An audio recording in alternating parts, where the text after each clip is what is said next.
Questo può essere uno sbocco professionale nuovo, innovativo, perché riguarda la società multiculturale. Ormai l'Italia, che piaccia o no, è una società multietnica. Essendo una società multietnica, esprime una multiculturalità delle proprie espressioni. Di conseguenza, la mediazione culturale è quella professione che poi si occuperà di mettere insieme per poter produrre, per poter facilitare la coesione sociale, l'equilibrio sociale, questa nuova società.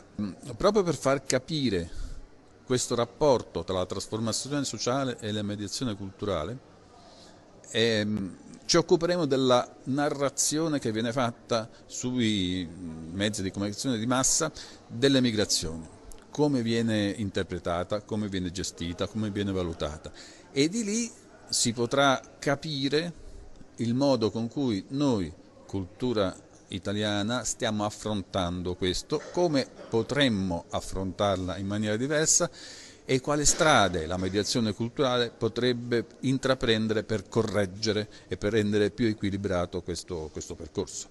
È un percorso che durerà 3 anni ed è un percorso per mediatori linguistici e mediatori culturali che ovviamente hanno, a mio avviso, un futuro molto concreto nei problemi che la provincia di Agrigento, Messina, l'Italia e il mondo intero sta vivendo in questo momento, cioè l'emergenza migranti. L'unico modo di accogliere questa emergenza è quello di preparare la gente a costruire una società multietnica e per fare questo ci vogliono professionalità assolutamente adeguate. Questa è una cosa di estrema importanza.